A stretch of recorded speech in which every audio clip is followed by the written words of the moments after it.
আরেকবার স্বাগত। আপনারা দেখছেন দ্য বিজনেস। আমাদের সাথে স্টুডিওতে আছেন স্টেপ গ্রুপ অফ ইন্ডাস্ট্রিজের সিইও আমিনুল ইসলাম শামীম। আমরা তো ফুটওয়্যার নিয়ে অনেক কথা বললাম, আমরা একটু র্যাপিড ফায়ার কোশ্চেন করে আমাদের সব অতিথিদেরকে নতুনরাই প্রশ্ন পাঠায়। আমি আপনাকে করছি প্রথম 10টা প্রশ্ন, 10টাই প্রশ্ন, প্রথম না মোট 10টা প্রশ্ন। প্রথম প্রশ্ন করছি, এক, আপনার প্রিয় জুতোর ধরন কি, ফর্মাল, ক্যাজুয়াল নাকি স্নিকার্স? স্নিকার্স। দ্বিতীয় প্রশ্ন, যদি আপনি নিজের একটা জুতার ব্র্যান্ড আরেকটি চালু করতেন, সেটার মূল ফিচার কি হতো এখনকার বাস্তবতায়? মূল ফিচার হতো দামে কম, ডিউরেবল, বাট মানুষকে যেন এনার্জি ব্যাক করতে পারে। মানে দ্যাট ইজ এ টেকনোলজি যে ওই জুতা পরলে পরে আপনি ধরেন নর্মাল ট্রেডিশনাল জুতা পরলে 10 কিলো হাঁটলে টায়ার্ড হবেন, আপনি ওইখানে 12 কিলো হাঁটলে পরে টায়ার্ড হবেন। আমি চাই যে এখন টেকনোলজি মানুষকে এনার্জি ব্যাক করুক। এনার্জির শর্টেজ আছে দুনিয়াতে নিঃসন্দেহে। 3 নম্বর, এই মুহূর্তে ফুটওয়্যার ইকোসিস্টেমে যদি খরচ করার কথা বলা হয়, আপনি কোনটিতে বিনিয়োগ করবেন, উৎপাদনে, ডিজাইনে নাকি রিসার্চে? ডিজাইনে, প্রথমত ডিজাইনে ইনভেস্ট করবেন। লেদার বা নন লেদার, কোনটির ভবিষ্যৎ ভালো? নন লেদার। 5 নম্বর, বাংলাদেশের ফুটওয়্যার ইন্ডাস্ট্রির সবচেয়ে শক্তিশালী দিক কোনটি, শ্রমশক্তি নাকি অভিযোজন ক্ষমতা? শ্রমশক্তি। 6 নম্বর, আপনার কাছে সাফল্যের সংজ্ঞা কি?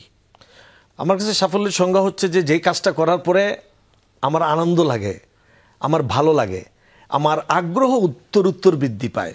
সোজা কথা, আমার কাছে সাফল্য মনে হচ্ছে যদি কোনো বিষয়ে আমি আগ্রহ পাই, সফলতা মাস্ট। আর সফলতা মানেই হচ্ছে আনন্দ। ওকে। 7 নম্বর প্রশ্ন, তরুণ কর্মীদের মধ্যে কোন গুণটা আপনাকে সবচেয়ে বেশি অনুপ্রাণিত করে, কোনটা আপনাকে বিব্রত করে?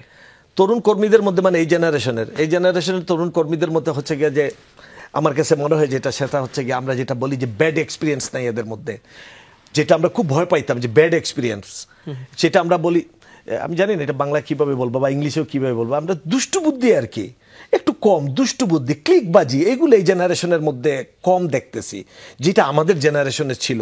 আমরা কাজ করতাম বেশি, অন্যের অনিষ্ট নিয়ে, অন্যের সফলতা নিতে ঈর্ষান্বিত হইতাম, অন্যের অনিষ্ট করার জন্য চিন্তা বেশি করতাম।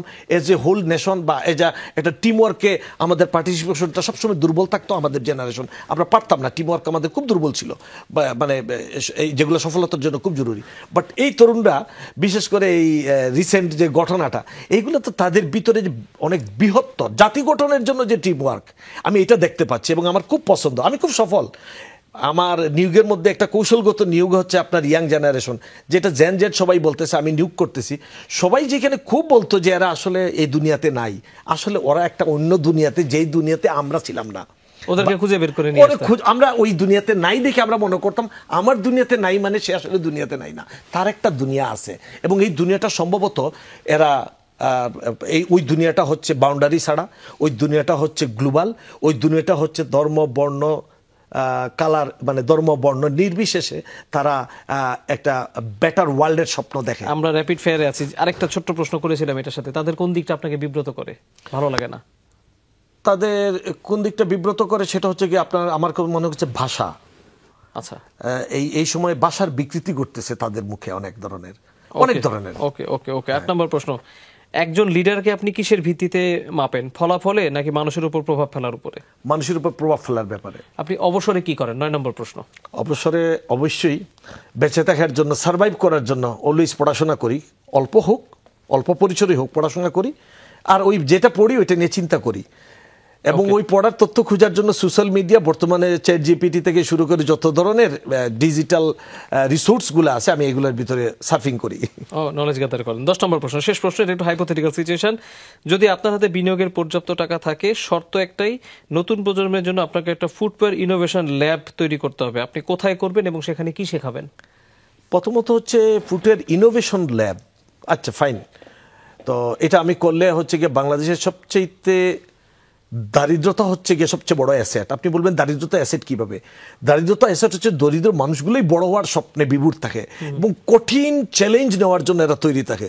সবচেয়ে দারিদ্র পীড়িত এলাকাতে গিয়ে আমি ইয়াং জেনারেশনকে নিয়ে আমি এমন একটা ল্যাব বা রিসার্চ প্রতিষ্ঠান করতাম, যাতে করে আপনি বাইরে থেকে দেখলে গ্রামের এক্সিস্টিং ইনফ্রাস্ট্রাকচারটাই দেখতেন, বাট আমি ওই গ্রামের ভিতরে, মানে ব্যাপারটা হচ্ছে কাউকে আমি বাস্তুচ্যুত করতাম না। মানে তুমি ফ্যাক্টরিতে কাজ করার জন্য গড় থেকে বাইরে ঢাকা শহরে চলে আসবো, আমি এটা করব না। কারণ বাংলাদেশে এটা সবচেয়ে বড় হেডেক, সবাই সিটিতে আসে, শহরে আসে কাজের জন্য।